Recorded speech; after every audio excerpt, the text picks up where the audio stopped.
Aujourd'hui, dans ta capsule VIP avec Pasteur Guy, je partage sur 2 importants conseils de Jésus avant son retour.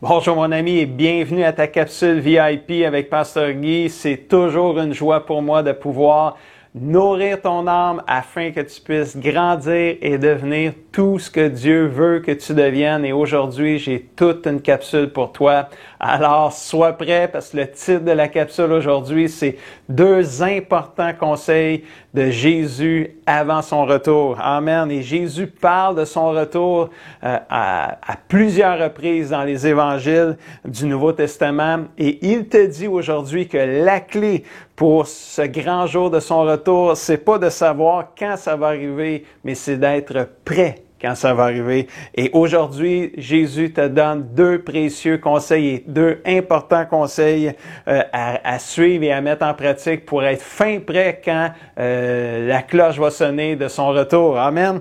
Alors, Matthieu 24, verset 42 dit « Restez donc éveillés. Vous ne savez pas quel jour votre Seigneur viendra. » C'est Jésus lui-même qui disait ça. Et le premier conseil qu'il te donne aujourd'hui, c'est « Reste éveillé ». Le mot éveillé vient du mot grec grégoreo, qui signifie veiller et porter une attention stricte et active. Donc, c'est pas le temps de dormir spirituellement. On n'est pas dans la saison de s'endormir. C'est le temps de rester éveillé. C'est ce que Jésus te dit aujourd'hui. C'est le temps d'être vigilant, alerte, de porter une attention stricte à tout ce qui se passe présentement autour de toi. Si Jésus te demande de rester éveillé, et il le dit à plusieurs reprises, c'est parce que la possibilité de t'endormir, elle est là et elle est présente. Une crise comme la COVID-19 devrait réveiller l'ensemble des chrétiens spirituellement. Mais le fait qu'elle persiste et perdure peut également en endormir d'autres. Aussi parce que là, on a perdu le contact avec l'Église, la communion fraternelle. Alors, faut juste être vigilant, faut être alerte et faut rester éveillé. C'est ce que Jésus te dit aujourd'hui. Et pour t'aider à bien comprendre ce que Jésus veut dire par rester éveillé, mais il raconte une histoire dans Matthieu 24, verset 43-51, et je vais l'aller pour toi aujourd'hui afin que tu puisses comprendre ce que Jésus veut dire. Verset 43, Matthieu 24, ça dit « Comprenez ceci. Le maître de la maison ne sait pas à quelle heure de la nuit le voleur va venir. Sinon, il resterait éveillé, il ne laisserait pas le voleur venir chez lui. C'est pourquoi vous aussi, soyez prêts. » C'est Jésus qui dit ça. En effet, le Fils de l'homme viendra, mais vous ne savez pas à quel moment. Donc, c'est tiens-toi prêt. Et là, Jésus continue puis approfondit sa pensée. Puis au verset 45, il dit « Le serviteur fidèle et intelligent, qui est-il? » Ben, c'est celui auquel le maître a dit, « Je te confie ce travail. » C'était quoi son travail? Donne à manger aux autres serviteurs quand il le faut. Prends soin des autres. Nourris les autres. C'est ça que je te demande de faire jusqu'à temps que je revienne. Il est heureux, ce serviteur, si son maître arrive et le trouve en train de faire le travail qu'il lui a confié. Je vous le dis, c'est la vérité, le maître va lui confier toutes ses richesses. C'est un peu ça que Jésus est en train de dire. Si tu fais ce que tu as à faire pendant que, jusqu'à temps que je revienne, quand je vais revenir, si tu es en train de faire ce que je te demande, tu vas voir, mon royaume est tout à toi finalement. C'est ça que Jésus est en train de dire. Mais, verset 48, supposons ceci. Le serviteur est mauvais. Puis il se dit, « Ah, mon maître, il reviendra pas vite, il tarde à venir, non, il reviendra pas tout de suite. » Alors il se met à frapper ses camarades de travail. Il mange et il boit avec les ivrognes. Et il fait le party, si on peut dire comme ça. Alors le maître va venir un jour où son serviteur ne l'attend pas. Et à une heure qu'il ne connaît pas. Il chassera ce serviteur et il le punira comme Dieu punit les hommes qui sont faux. Cette histoire dite par Jésus t'enseigne à toujours être prêt au cas où Jésus reviendrait plus vite que tu pensais, plus vite que prévu. C'est le temps de te mettre au travail, mon ami, aujourd'hui. C'est le temps de faire ce que le Seigneur te demande de faire avant qu'il revienne. Et je prie même qu'il puisse te trouver en train de faire ce qu'il te demande quand il va revenir. C'est le temps de prendre soin les uns des autres et non de se frapper dessus comme on le voit trop souvent sur les réseaux sociaux. Tu es un représentant de Jésus, mon ami, sur cette terre. C'est le temps de donner la main d'annoncer la bonne nouvelle de Jésus-Christ comme jamais auparavant. Avec l'Internet aujourd'hui, tu peux inviter les gens à écouter des messages qui parlent de Jésus, de la bonne nouvelle de Jésus, et ils peuvent recevoir le salut en Jésus-Christ dans leur maison, dans leur chambre, dans leur bureau de travail. Wow, c'est incroyable. On a une opportunité de parler de Jésus comme jamais auparavant. On peut pas aller dans les maisons, c'est interdit là, avec la COVID. Mais on peut les inviter à écouter des messages par l'Internet. Mon ami, c'est pas le temps d'abandonner ton assemblée, même si présentement on peut pas vraiment se voir à cause des restrictions de la COVID-19. C'est quand même pas le temps d'abandonner ton assemblée. C'est le temps de prendre soin les uns des autres, de prier pour eux, de les encourager à rester connectés avec Jésus, avec sa parole et avec la famille de Dieu. C'est le temps de les encourager à les motiver à s'éloigner du mal et du péché. Heureux celui que le Maître Jésus trouvera en train de faire ainsi quand il reviendra. Quel conseil précieux de Jésus pour toi aujourd'hui. Reste éveillé et actif pour le Seigneur avant qu'il revienne, même si qu'est-ce qui se passe présentement dans le monde est complètement fou, bizarre, démesuré et souvent incohérent.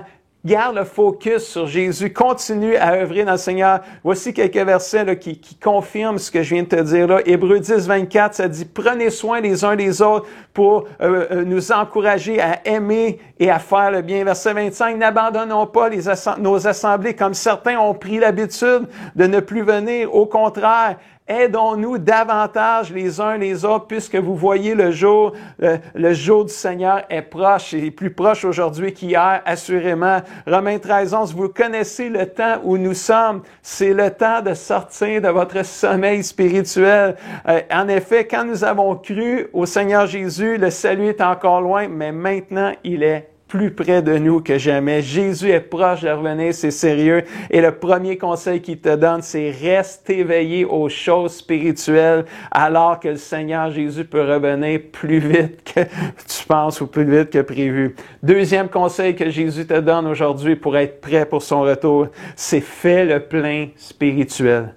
Jésus poursuit son enseignement après avoir parlé des deux serviteurs, puis il raconte la parabole, une histoire imagée de 10 jeunes filles vierges qui attendaient la venue du marié, de l'époux. 5 étaient folles ou imprudentes. Elles apportent leur lampe, mais elles n'apportent pas d'huile supplémentaire au cas où le marié arriverait plus tard que prévu ou tarderait à arriver. Et il y en a 5 qui sont sages, eux autres, parce que eux autres, ils se disent, tout d'un coup, qui tarde, on est aussi bien de faire le plein puis de se faire des réserves d'huile. Et la Bible dit au verset 5 de Matthieu 25, comme le marié tardait, toutes les jeunes filles, les 10, les 5 sages et les 5 imprudentes s'assoupirent et toutes s'endormirent.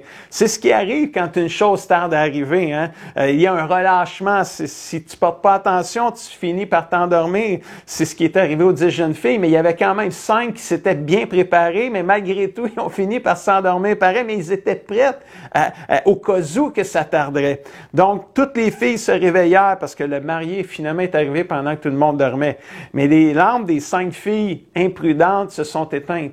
Alors, il n'y avait plus de lumière, il n'y avait plus rien, il ne pouvait plus avancer, il ne pouvait plus être éclairé. Il n'avait pas fait le plein, il devait aller au magasin, aller s'en chercher d'autres, parce qu'eux autres croyaient que l'époux n'aurait pas tardé à arriver, il aurait arrivé plus vite, mais c'est pas arrivé, fait qu'ils ont négligé, ils se sont pas préparés. Tandis que les autres s'étaient préparés. Donc, celles qui s'étaient pas préparées, ben ils ont négligé, mais ils en ont payé le prix. Parce que quand ils ont voulu arriver puis rentrer dans la salle du mariage, c'était trop tard, les portes étaient fermées. Il fallait qu'elles soient prêtes avant, pas après. Ça, c'est une grande leçon que Jésus t'enseigne aujourd'hui. Sois prêt maintenant, parce que demain, peut-être qu'il va être trop tard. Prépare-toi maintenant. Et Jésus dit au verset 13 de toute cette histoire-là, là, des 10 jeunes vierges, Jésus dit, « Reste donc éveillés, parce que vous ne savez et vous ne connaissez ni le jour ni l'heure. » Comme la première histoire où ce que Jésus te conseillait de rester éveillé au cas où il reviendrait plus vite, dans cette histoire des 10 jeunes filles, Jésus te recommande de faire le plein spirituel au cas où il reviendrait plus tard que prévu. Et les deux attitudes sont super importantes pour avoir une espérance biblique équilibrée. Il y a des gens qui fixent un moment où le Christ, Jésus, va revenir. Il y a une épidémie de faux prophètes, de chrétiens zélés qui déferlent dans notre monde depuis des décennies. Là, ça date pas juste de la COVID, ça fait des années. À toute fois qu'il arrive de quoi de spécial dans le monde, il y a toujours quelqu'un qui sort une date là, ou une saison que Jésus va revenir. Puis tout le monde, là, ça met le monde dans la désillusion, dans la confusion. La crise de la COVID-19 n'est pas exempt de cela. Pas plus tard que l'année passée, il y a des gens qui ont annoncé que l'Église serait enlevée en septembre 2020. Bien, on est là, alors que je vous parle puis que j'enregistre cette capsule, on est au mois d'avril 2021. Il y a quelqu'un qui s'est trompé, là, quelque part. Fait que rien dans la Bible ne promet que Jésus va respecter la chronologie des hommes, les dates des hommes. Arrêtez de chercher des dates, puis soyez prêts. C'est ça que Jésus est en train de dire, là. Arrêtez de mettre des dates partout, là. Soyez prêts. C'est ça que Jésus est en train de dire. La parole de Dieu indique à plusieurs reprises sur le fait qu'on ne sait ni le jour, ni l'heure de son retour. L'ultime conseil de Jésus avant son retour, c'est d'être prêt en restant éveillé, actif pour le Seigneur et en faisant le plein spirituel. Mon ami, la pandémie de la COVID-19, qu'elle soit vraie ou non, là, on n'en fera pas de débat là-dessus, là, mais on est là-dedans pareil. Qu'elle soit vraie ou non, là, la pandémie de la COVID-19, c'est un signal. C'est un signal à prendre au sérieux pour prendre au sérieux les deux importants conseils que Jésus te donne. Trouve pas des dates, là, mais avec tout ce qui se passe avec la pandémie, là, c'est un avertissement de dire « sois prêt ». Parce que Jésus pourrait revenir. Ça se peut, là, il pourrait. Je ne dis pas que le Seigneur ne viendra pas là, pendant cette saison-ci. Ce que je veux dire, là, Jésus est en train de dire « sois prêt, sois actif ». Es-tu actif pour le Seigneur présentement? As-tu fait le plein spirituel? T'es-tu rempli de la présence de Dieu? T'es-tu rempli de la parole de Dieu? Tu te nourris-tu de la parole de Dieu? Ou là, présentement, tu te nourris plus des réseaux sociaux et de tout ce qui se passe et de tout ce qui se dit? Où est ta nourriture spirituelle? Reste éveillé, fais le plein spirituel afin d'être fin prêt pour le retour de Jésus et l'enlèvement d'Église. Ça, là, c'est les conseils que Jésus te donne aujourd'hui. Éphésiens 5, verset 14, c'est pourquoi on dit « Réveille-toi, toi qui dors, et Jésus t'éclairera de sa lumière. » Amen. Quel merveilleux verset. Faites bien attention à votre conduite, verset 15. Ne vivez pas sans réfléchir. Vivez comme des sages, amen, qui savent profiter du temps que Dieu leur laisse. Les jours que nous vivons sont mauvais. Il n'y a rien de plus vrai que ça, là, puis c'est écrit il y a 2000 ans, ces versets-là. C'est pourquoi, verset 17, ne soyez pas stupides ou imprudents ou fous comme les vierges folles, mais comprenez bien la volonté du Seigneur. Ne buvez pas trop de vin, la boisson pousse les gens à se détruire, mais quoi? Soyez remplis du Saint-Esprit. C'est ça que la Bible nous dit, nous encourage. Mon ami, je prie que tu puisses suivre les conseils de Jésus et faire le plein spirituel chaque jour de ta vie jusqu'à temps que Jésus revienne. Jésus peut revenir à n'importe quel moment. C'est pas parce qu'il est pas revenu en 1988, en 2012. Il y en a qui pensaient que c'était en 2012, décembre 2012, hein, les Mayas, là, tu sais, en 2020, là, tu sais, l'année passée. C'est pas parce qu'il est pas revenu dans ces années-là qu'il reviendra pas. C'est sûr qu'il va arriver. C'est promis. Ça, c'est certain que ça va arriver. C'est juste qu'on sait pas quand. Donc, il faut juste être prêt quand il va arriver. Prie, témoigne la bonne nouvelle de Jésus, invite les gens à Jésus-Christ, chante des louanges du Seigneur, lis, médite et mets en pratique la parole de Dieu. C'est sérieux, mon ami. Réveille-toi, sois prêt et actif pour son retour. 1 Corinthiens 16 nous dit, restez éveillés, gardez une foi solide. Amen. Soyez courageux, soyez forts. Faites tout avec amour. 2 Pierre 3, 9, puis je termine avec ça. Le Seigneur va bientôt accomplir sa promesse. Il va revenir, c'est ça que ça veut dire. Pourtant, certains disent qu'il est en retard. En fait, il n'est pas en retard, il est patient avec vous. Il ne veut pas que certains meurent pour toujours. Il veut que tous arrivent à la repentance et à changer de vie. Merci Seigneur d'être patient parce qu'on veut que nos enfants, nos familles, nos parents, nos amis soient sauvés. Le jour du Seigneur viendra comme un voleur, nous dit la Bible. En conclusion, si tu mets en pratique les deux importants conseils de Jésus, non seulement tu seras prêt pour le retour de Jésus, mais quand il reviendra, tu entendras ces paroles que nous retrouvons dans Matthieu 25, versets 21 et 23. C'est bien, bon et fidèle serviteur, servante. Tu as été fidèle en peu de choses, je t'en confierai plus. Entre dans la joie de ton maître. Amen. Toutes les paraboles et histoires imagées que Jésus nous a prêchées sur la fin des temps ne visent qu'un seul but. sois prêt. Sois prêt pour son retour. Alors, mon ami, si tu n'es pas né de nouveau puis tu écoutes cette capsule, je t'invite à non seulement croire en Jésus, mais à le recevoir dans ta vie maintenant.